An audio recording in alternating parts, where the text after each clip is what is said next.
Thanks, Catherine, for setting it up all so nicely. So today what I'm going to talk to you about is some of the work that we're doing in my lab and some other work that's going on around the world in terms of trying to understand the early origins of obesity in animal models. And part of this is a little bit of a history lesson about how I got to the animal model that I'm using. Sometimes it's serendipity, and sometimes you just happen to, ask the right question at the right time and be really lucky that it worked out. So I have no conflict of interest related to this topic. So as Catherine talked about, the whole idea of does obesity begin in the womb really was started with Sir David Barker, and she's really highlighted his early seminal work about the hypothesis that maternal undernutrition leads to fetal growth retardation and coronary heart disease later in life. And this was really the original version of Barker's hypothesis.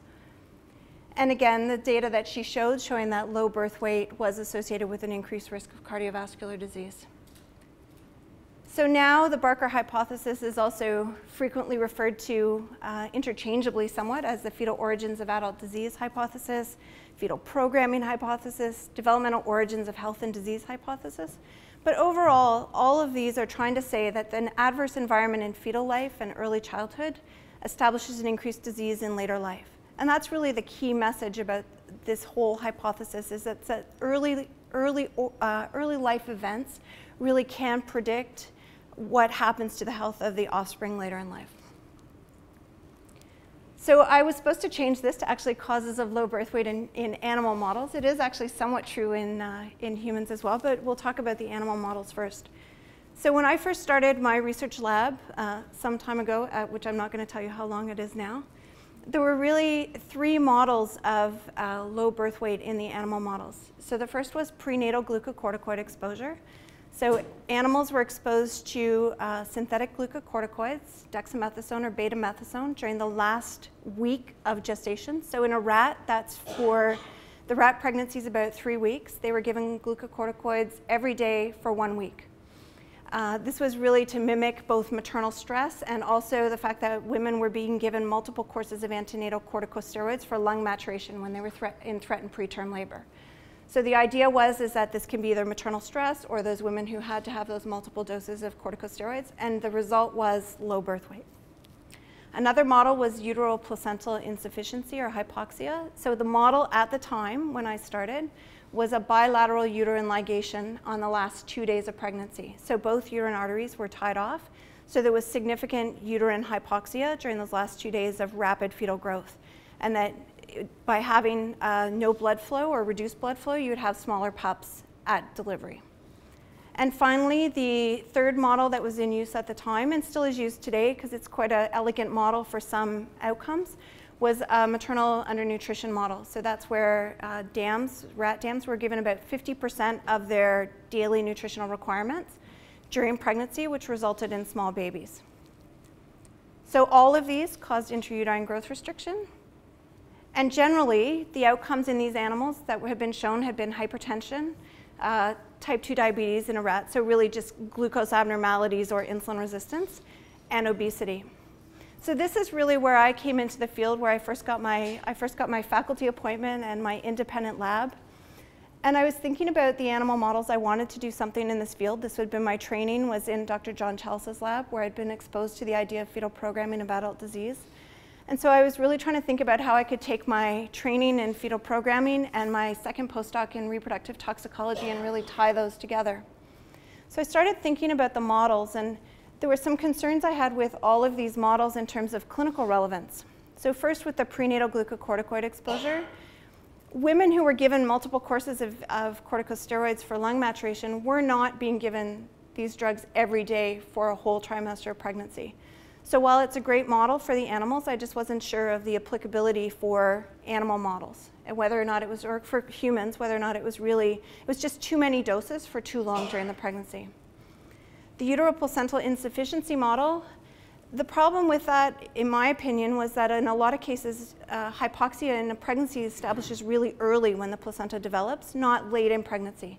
So most often there's a problem with placental perfusion or the formation of the placenta, which starts really early in pregnancy, not just at the end of pregnancy.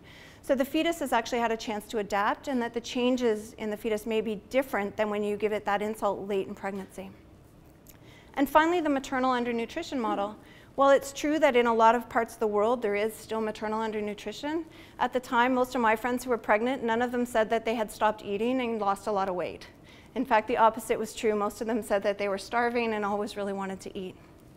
So I was thinking about it, and one of the major modifiable causes of intrauterine growth restriction is actually maternal smoking. So maternal smoking is really nice in that respect. I don't mean nice that it's a great thing to do, but it's consistently shown in clinical studies to be associated with growth restriction in humans. And there's a really nice dose-response effect for maternal smoking. So the more a woman smokes, the more growth restriction in the baby. So the question was, we know maternal smoking causes growth restriction, but does it actually lead to postnatal obesity? Well, the problem at this point was I said, okay, well, I can look at maternal smoking, and it's really an important question because it's associated with a number of adverse obstetrical outcomes, including low birth weight and other adverse obstetrical outcomes, including preterm labor, placental abruption. And surprisingly to me, when I looked into the literature, approximately the numbers still say that about 10 to 20% of women still smoke during pregnancy. I thought that was actually pretty high, but we did a study here at McMaster with women who were presenting for amniocentesis for late maternal age. So they were having an amnio just because they wanted to do the genetic analysis. And we actually found that 22.7% of the women who were in that study here in 1990 or around 2000 were still smoking during pregnancy. So there's a lot of women still smoke during pregnancy. The problem is that cigarette smoke has about 4,000 chemicals in it.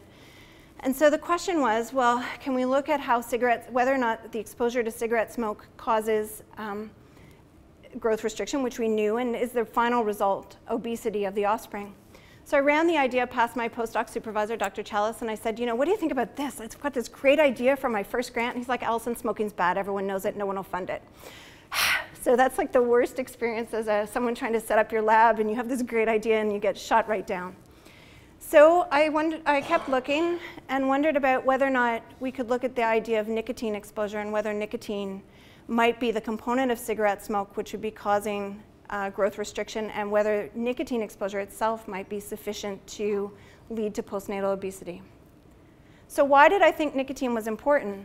Well, the reason most women don't quit smoking during pregnancy is because they are addicted to nicotine, and nicotine addiction is notoriously hard to beat. The second piece that was really important from a clinical point of view, and actually from a funding point of view, is that nicotine replacement therapy is recommended for women who can't quit smoking by other means. So in fact, physicians were being told by the Ontario Medical Association practice guidelines that if you have patients who can't quit smoking, you should recommend that they take nicotine replacement therapy because it's safer, because you're only exposing the fetus to one chemical instead of the 4,000 chemicals in cigarette smoke. The interesting thing was when I was trolling through the literature, and it was a throwaway sentence in a paper, so the reminder is never just read the abstracts, was that there was one group had looked at the effect of nicotine exposure during pregnancy, and their outcome was locomotor behavior in the offspring. And they reported that they actually had reduced birth weight in the nicotine-exposed animals, and that by 3 weeks of age, they were actually heavier than the controls. So I called John again and I said, so what do you think about nicotine? He's like, well, maybe. Why not give it a try? So we submitted the grant with Catherine, and that was my first grant. So the power of being persistent, I guess. So what does nicotine do? Well, when we ran the model for the first time, we found that, in fact, just like we see with moms who smoke, that in the rat model, when they're given nicotine prior to pregnancy and during pregnancy, that there's actually a slight reduction, but significant, in fetal growth late in pregnancy. It's not a really profound effect, but that's the same as what's seen in the clinic. The growth restriction seen with maternal smoking isn't a huge growth restriction, but it always turns out to be significant. So we thought we were on the right track. And so we made the hypothesis that if low birth weight is a risk factor for increased postnatal obesity, and nicotine exposure reduces birth weight and impairs fetal growth, that nicotine exposure would result in postnatal obesity. So just quickly, here's the animal model. When we started with the premise that we would start the nicotine exposure prior to pregnancy, partly to get the animals acclimated to handling, and also because on the premise that nobody starts smoking the day they find out they're pregnant. So we should probably have some steady state levels of nicotine present when they became pregnant. We gave the nicotine all through pregnancy and then all through the 3 weeks of lactation. We sacrifice the offspring at different time points to look for different metabolic parameters. The one thing I'll tell you about this animal model is we were really lucky because we went back later and looked at whether or not there were critical windows when the nicotine exposure had more or less impact. And it turns out, at least in the rats, that for the outcomes that I'm most interested in, that you have to have the nicotine exposure during both pregnancy and lactation to see a significant metabolic defect. So because we had a pilot study, because I was just trying to hedge my bets and I wanted to make the exposure as maximal as possible, we just got really lucky. So again, sometimes an educated guess it works out really well for you.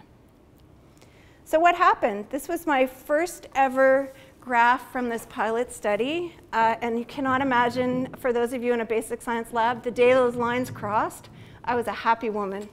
So we showed that in those animals that had been exposed to nicotine in utero, that we actually saw a significant increase in body weight that started sometime after puberty. So we thought we were actually on the right track. Since then, the model's actually, the one nice thing about this model is it's been used by a number of labs around the world. It doesn't seem to matter whether people give the nicotine by injection or whether they use osmotic mini pumps. The dosing level doesn't seem to matter too much. You can give the dose that we give, which is 1 milligram per kilogram per day, which is about a moderate smoker, or people give up to 6 milligrams per kilogram per day, which is to model a heavy smoker. Pretty consistently, everybody reports that there's an increase in body weight and that there's an increase in fat and adiposity in these animals. So this is work from a group in Switzerland. We had very similar results, but they just presented it so nicely at 3 weeks and 26 weeks of age, that the white fat, so the abdominal fat in these animals, was significantly increased in association with an increase in postnatal growth. And interestingly, it's not just those fat pads that you think of in an animal that, just not the traditional fat pads. So in an animal, we look at the fat around the gonads, we look at the fat around the kidney, the perirenal fat pad, and we look at the fat around the abdomen, around the mesenteric, around the gut. But there's also, people have looked at the contribution of nicotine exposure to fat around the blood vessels. And in fact, so it's called perivascular fat tissue, and you can see the blood vessel in the middle of the picture and then the fat around those vessels. And in fact, at 6 months of age, the area of fat around the blood vessels is significantly higher in the mesenteric artery region of the nicotine-exposed animals, and the same in the thoracic artery. So it's not just fat in those traditional fat pads, there's also increased fat in other depots which you might not have considered. Interestingly, we also found that the animals quite early on, before there was an increase in body weight, had elevated triglyceride levels. And elevated triglyceride levels are one of the complications, as Catherine told you about, with kids with a cardiometabolic risk factor for those kids. So the hypertriglyceridemia was actually a really early observation in these animals. And as you can see, that continues to be high later in life as the weight continues to increase. So again, this picture or the meta-analysis that Catherine showed you, there's a whole number of risk factors for childhood obesity and overweight. So we've used maternal smoking as our model. That's what we're really interested in. But I'll show you a few other animal models that are now more recently than when I started, at least, coming out, looking at pre-pregnancy or pre-pregnancy obesity or high maternal gestational weight gain. So this is actually a growth curve from moms who were given either a control or a high-fat diet. And in this study, they were given the high-fat diet starting at weaning. So that's when they first start eating food on their own. And this is really to model lifelong obesity, or sort of a poor postnatal diet in a kid who is born into a home. They've been weaned, and now they're starting a diet which is of hypercaloric and high in fat. And so as you can see, they become heavier. But there's a number of other models where they start the high-fat diet around puberty and give it for a shorter period of time. So that's, again, another model of maternal obesity. And some models actually start the high-fat diet right at the time of mating to model increased gestational weight gain, so increased maternal weight gain during pregnancy. So again, all of those risk factors, which in the meta-analysis showed up as being important, there are animal models to address the mechanisms by which those maternal dietary manipulations can change postnatal weight gain and adiposity.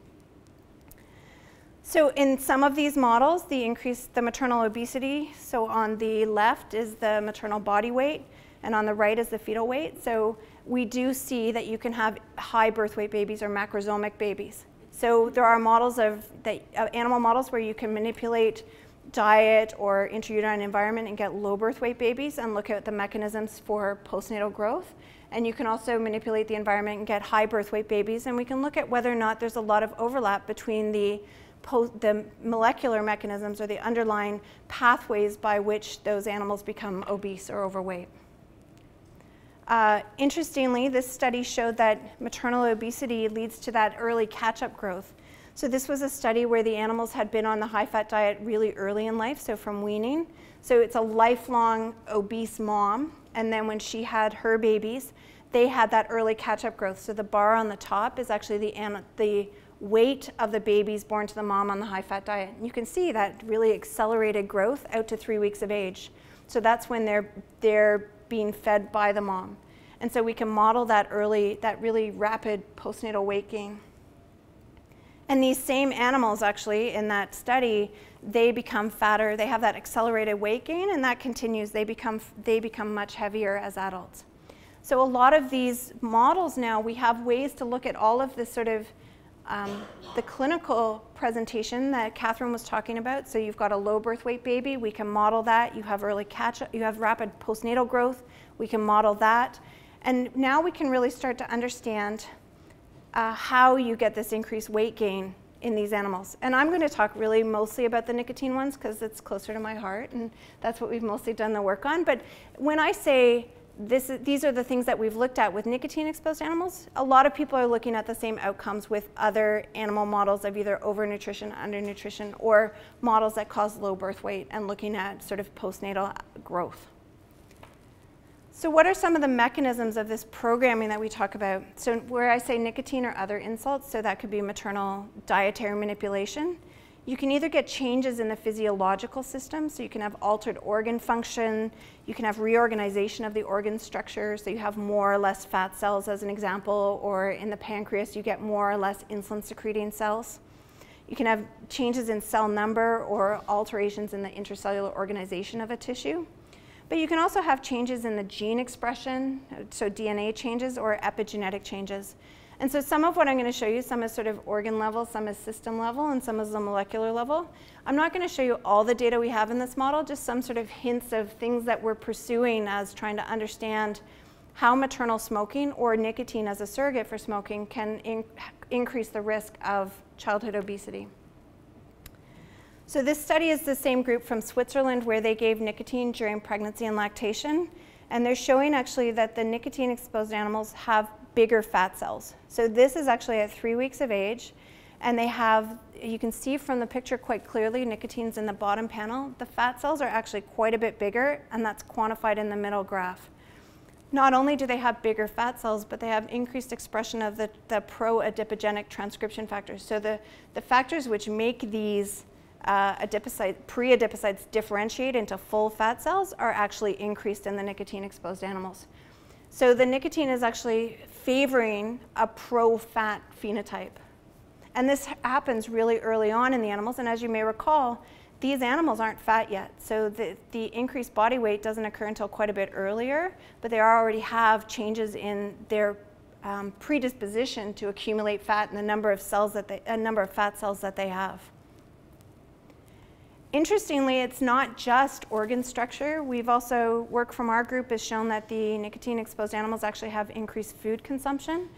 And we think that there might actually be, there's some evidence in the literature that nicotine may actually change the expression of the hormones in the brain which make animals either eat or be satisfied and be full. So hormones which have a drive for appetite or a drive for satiety. So we've shown that they actually eat more but we haven't really worked out, in our model at least, whether or not what neuropeptides are involved in that drive to eat more. There is actually a study, interestingly, out of a human study where they've shown that kids born to moms who smoke actually have an increased preference for high-fat foods, which is kind of interesting. They eat about the same number of calories, but they really show a marked preference for foods that are higher in fat. So it may not be just even about how much these kids, how their brain's been changed to enable them to want to eat more, but they also have changed what they want to eat. The other interesting thing is in the nicotine-exposed animals, they actually have decreased activity, which could suggest that if their physical activity is reduced, that again, you could argue that an increased drive to eat and decreased physical activity, that they're going to gain weight. So not only do they have more fat cells, but they also are eating more and moving less. So all of this has to do with the underlying changes in the brain that were altered by the nicotine exposure. So a lot of this information, we haven't worked any further on it. I think it's a really interesting project, and we kind of got stuck on some other more exciting data, but I think it's still there to be explored as to whether or not kids who have been born to moms who smoked, whether or not part of the increased risk of childhood obesity in those kids actually has to do with reduced physical activity, or whether or not, I mean, some of the work has already started on what their food intake and food consumption and food preference is, but I think the physical activity piece has really been neglected to this point and would be definitely an interesting clinical question. And we also see that these animals have increased insulin resistance. So they have an increased insulin response to an oral glucose challenge, and they also have decreased insulin receptor expression in the skeletal muscle. So again, a perfect storm that they can't respond properly to insulin, so which is a risk factor for weight gain. So we have that there's more fat, they're eating more, they're exercising less, and they're less sensitive to the effects of insulin, so that they, again, will probably, that vicious cycle that they're probably going to gain more weight. So these are some of the mechanisms that we've been looking at to explain how the nicotine can actually, or maternal smoking can actually explain the increased risk of childhood obesity. So when it comes back to it, when I first started this, there was really no evidence linking maternal smoking and any postnatal metabolic outcomes in the kids. There was one study that suggested that kids who were born to moms who smoked might be at increased risk of obesity, and there was one study suggesting that they were at increased risk of developing type 2 diabetes.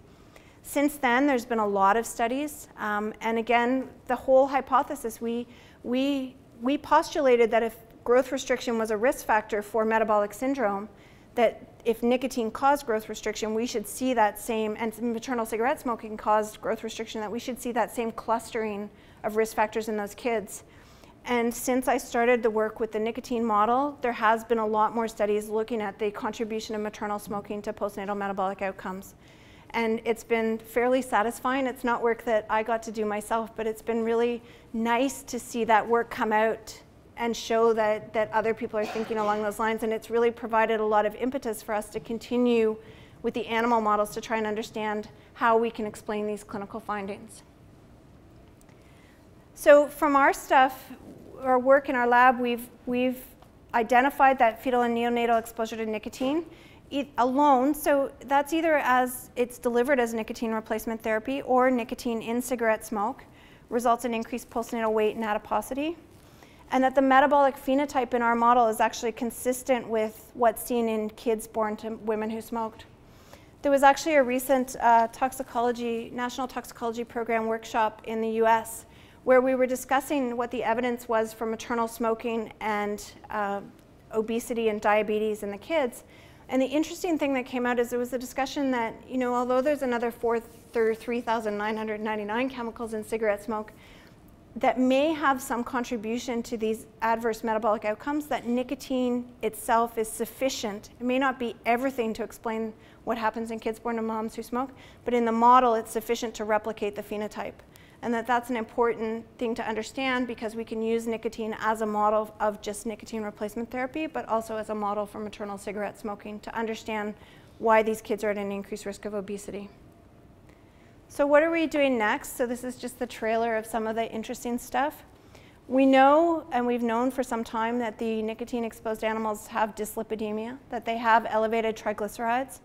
And right now with my collaborator at University of Western Ontario, Dr. Hardy, we're looking at the molecular mechanisms in the liver to explain why, how nicotine can affect the triglyceride synthesis. So the data we have so far at least shows that they have elevated triglycerides in the liver and elevated levels of fatty acid synthase. And so our work so far suggests that actually nicotine exposure in utero promotes de novo triglyceride synthesis in the liver, and we're trying to really understand what the pathway is that leads to that so we can develop and test potential interventions in the model. And from a clinical point of view, nicotine replacement therapy is not the only smoking cessation drug on the market. There are other smoking cessation drugs which have been approved for use during pregnancy. Nicotine is one, and bupropion, which is Zyban, is another drug which has been approved for smoking cessation during pregnancy. The interesting thing about Zyban is it's actually an antagonist of the nicotinic acetylcholine receptor. So nicotine is a full agonist and bupropion is an antagonist. And so what we really wanted to know is if the effects of nicotine to cause this increased weight gain are actually mediated through nicotine acting through its receptor. If we give an antagonist, so something that doesn't activate the receptor, do we see the same effect?